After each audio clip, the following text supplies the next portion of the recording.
Andrew Tate, How He's Seduced, Part 1. Hello, I'm H.G. Tudor. I've explained in many of my works, both books, blog articles and videos, the different ways that narcissists entice people in. The way that our kind has to draw people to us. Sometimes it's just simply through friendship or a working relationship. Sometimes by appearing to be a good neighbour. Sometimes there is no actual need to draw somebody to us because they're already in the fuel matrix as a family member. And of course, the most noted one is where the narcissist draws somebody in romantically.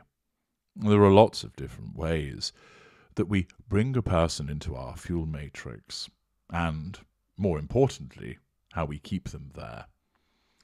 By drawing an individual into our fuel matrix, we then control them.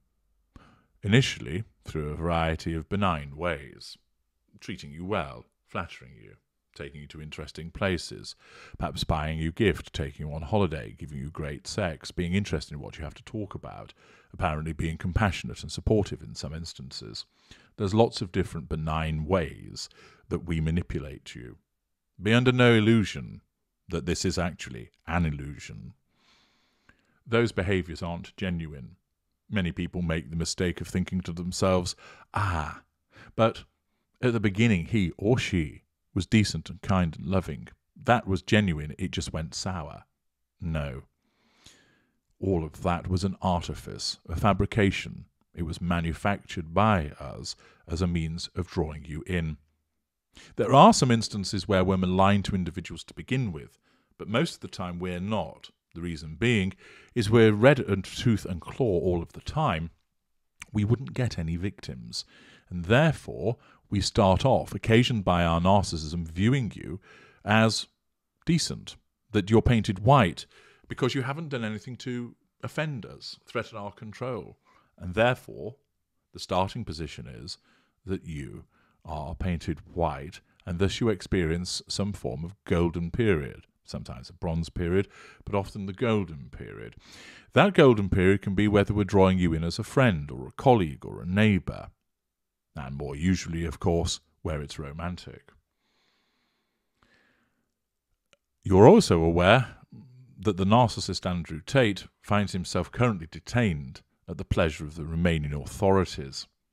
And his repeated exposure in terms of the doctrines that he abides by, the observations that he makes, the behaviours that he engages in, and people's responses to them provide us with an excellent opportunity to help you understand more about narcissism and the particular type of narcissist that he is, namely upper lesser type B somatic. As somatic, he has interests in all matters material and of the body, which means that he likes a lot of sex. Not all somatics necessarily will do so, but many will. Remember, a somatic narcissist can be compiled from lots of different somatic traits, with some potentially missing. If you want to understand more about all those aspects of what a somatic narcissist contains, you should go to the Knowledge Vault and obtain H.G. Maul's The Somatic Narcissist Parts 1 and 2. That shows you all the constituent parts of this particular preference of the somatic narcissist. For Tate, it manifests with flash cars, throwing money around, beautiful women, doing a lot of fucking, eating in nice places, wearing decent clothes, all of the physical, materialistic behaviours. It manifests in terms of looking after himself, and therefore he keeps in good shape, grooms himself, although he'll be less well groomed at the moment, being held by the authorities. As an upper lesser type B, this demonstrates to us his types of behaviour, which means there is no facade. What you see is what you get. He's bold, he's brash, he's belligerent, he's bombastic, he's in your face, he's unapologetic, he tells you how it is. And that, of course, is part of his appeal to a cohort of mainly teenage boys and young men who feel cast adrift. And, as I've explained elsewhere, Andrew Tate isn't the problem, he's a symptom of a problem. But that's something for other people to apply their minds to. Here, I'm going to explain to you the various behaviours as through a Vice investigation written by Tim Hume, Jamie Tarsin, and Matt Shee. I'm going to go through the article that they have compiled, and it's a detailed one because it enables me to pick it apart in the sense of dissecting it so you understand the various behaviours. And the article here is headed How Andrew Tate Used Tinder and Instagram to Try to Groom Women as Cam Girls. So we'll be able to examine his modus operandi with me providing you with the overlay of understanding why he's done this and how he's done this because of his narcissism. Lisa was swiping through Tinder one day when a particular profile caught her eye. Andrew had loaded only a few pictures onto the app, one of which showed him bare-chested, his fists raised in a fighter's pose. Grandiosity, showmanship. Narcissists, invariably of the somatic nature, post photographs, some providing lots of them, showing off their physical attributes. Sometimes done through filters, sometimes done in a way holding the phone from above to give a better picture of themselves. For females, breasts plumped up, that ridiculous trout pout, the men showing off the pecs and the abs, etc. In some instances, it might be done showing them off at the top of a mountain, or riding a bike, or doing some kind of extreme sports, all advertising that person's masculinity, advertising that person's sexual appeal. I thought, well, he looks all right. He's into his sport, somatic. He's kind of my cup of tea looks-wise. Give him a swipe. Lisa, an English woman in her 30s, evidently finds a talking toe attractive. And she told this to Vice World News. Then everything just went mad. I had no idea it could lead to all of this just talking to somebody on Tinder. Tinder, like other dating sites, are narcissistic hunting grounds. Please watch my video why you should not use online dating sites. This was in early 2016, and the profile belonged to Andrew Tate, now infamous around the world as a misogynistic manosphere influencer and alleged human trafficker. But then, little known outside kickboxing circles in the United Kingdom. Lisa agreed to speak on the condition of anonymity. She doesn't want her real name used for fear of retribution from Tate, nullification of threat to control as a consequence of what she said, and his army of online supporters, coterie members. She said she began chatting with her new match, and they soon went on their first date to a London restaurant. It's often the case that somatic narcissists will want to meet in person as quickly as possibly can, rather than remaining online. Tate picked her up and dropped her home again, assertion of control, ensuring that she turned up. He generally presented himself as really charming and very nice, but different from anyone she'd met before, Lisa said. He gave her a business card that read, Tate Enterprises Unlimited, kickboxing world champion, and also a millionaire and all-round nice guy. And you'll be able to see that on screen. That, of course, grandiosity, triangulation with the business card. On the reverse, it promised he could perform miracles by appointment and gave a resume-style rundown of his purported qualifications and attributes: assassinations plotted, dragon slaying, stud service, millionaire lifestyle. Now, in part, some of it might be viewed as tongue-in-cheek, but he honestly believes, because he has that deluded view of himself, that he's able to deliver on all of these things, even, of course, if his spelling is not particularly accurate, as he can't spell secret societies correctly. Anyway, he provides this, which evidences his grandiosity, his showmanship, his vanity, and his bragging nature, commensurate with being an upper lesser type B. The article continues. They kept seeing each other, but before long, Lisa noticed that certain things felt off. She became aware of social media posts that showed Tate with a lot of other women.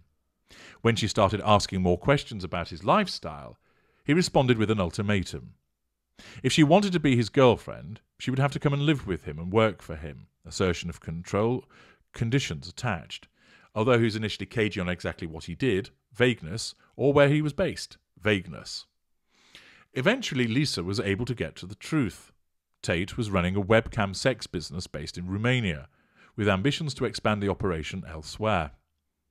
The job he was pushing her to take, as documented in WhatsApp messages and voice notes shared by Lisa with Vice World News, would involve performing sexually on camera or chatting sexually with men online, or helping to manage the other women in the company.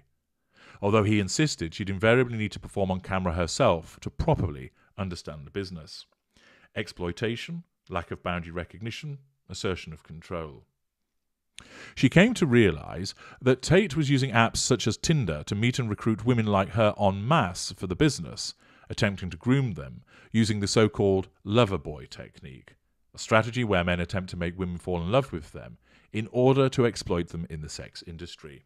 Or, put in another way, the seductive behaviour of a narcissist to assert control over an individual to then exploit them for the residual benefit of involving them in the sex industry. Investigators in Romania, where Tate and his brother Tristan are being held as part of a probe into allegations of human trafficking and rape, have accused the brothers of using the lover boy method to recruit women into working for their webcam operation. The prosecutors allege that at least 6 women were sexually exploited by what is called an organised crime group involving the Tates. Exploitation, lack of emotional empathy. The Tates, of course, deny the charges against them. When the judge in Bucharest extended the Tates' detention for an extra 30 days last month, he cited their capacity and effort to exercise permanent psychological control over the victims. Assertion of control, sense of entitlement, use of manipulations, absence of emotional empathy. Tate himself has openly endorsed the strategy, absence of facade, selling online courses, including a so-called Pimping Hose degree, or PhD, very good, program, instructing his followers about how to meet women through social media, have sex with them, make the women fall in love with them, and then recruit them to work for their webcam sex business. Note that this is an aware manipulation, but it isn't done with a full awareness of why it is being done. He knows that he's teaching people to manipulate, but he doesn't know that he's doing this to control the people that he is teaching and to draw fuel from them and to obtain residual benefits from them. He's unaware of the existence of the prime aims. Lisa said she had no intention of being exploited by Tate, and once she realised what he was up to, called him out. I said to him, "I know what your game is. You're recruiting people on Tinder," she told Vice World News. What he does is groom people. Lisa is one of several women who spoke to Vice World News about being approached by Andrew Tate, multiple hoovering, on apps such as Instagram and Tinder, use of social media, hunting grounds, harnessing the platforms as tools in his hunt to recruit young women around the world, targeting some as young as 16 for his webcam sex business. Their accounts illustrate the so-called lover boy method, using social media to approach women en masse hoovering in an attempt to generate a response and eventually sleep with them, residual benefit, then alternating between charming or intimidating them, blowing hot and cold, application of benign and malign hoovers in their efforts to assert control over them. The latter, according to 2015 research on human trafficking carried out by a public watchdog in Belgium, is a crucial tactic that loverboy pimps use to assert control over their victims, treating women nicely on one occasion and badly the next in order to reinforce their loyalty. The loverboy method existed long before the invention of social media or the arrival of Andrew Tate into the public consciousness. Indeed it did, because it is a technique that's utilised by narcissists. This is what we do. We draw you in, and as part of the way that our narcissism gets control over you, we treat you well, but intermittently we may treat you badly to test the extent of that control. However, Tate's brazen promotion of his strategies has clearly highlighted the dangerous potential of what happens when the method is amplified with social media technology, weaponizing popular apps as powerful tools for recruiting, grooming, and exploiting women around the world. Accordingly, what they describe as the loverboy method is essentially a method that is used by narcissists. Now, it can, of course, be copied by non-narcissists or taught to non-narcissists, but its origin is with us, because this is the method that we draw in our victims. This is the way that, when it comes to essentially romantic victims, but it can be used in a non-intimate way with other types of victims. We treat you well, we flatter you, we build you up, we treat you nicely, we buy you things, etc. And then we will treat you badly in order to test your loyalty and to test the extent of the control that we have over you, and at the same time cause you to think, what have I done wrong to cause that to happen? And often you can't work out what it is, because invariably it's seen through our perspective and not yours. And therefore, rather than walk away, although some people do, many of our victims, where of course we have hunted down empathic victims, see my book Sitting Target for the way that we go about that, and then enables us to have people who aren't going to walk away, but would rather try and work out what's wrong and correct it, and win our approval and favour once again. Those of you who've been ensnared by narcissists and are empathic will recognise that trait of yourself, the desire to heal and fix the problem, to get to the truth of what has gone wrong, to show that you care for us, that you want to win that golden period back. I'll now continue in part 2 with an analysis of how he's seduced, breaking it down, explaining how narcissism is at the heart of all of this. Join me there.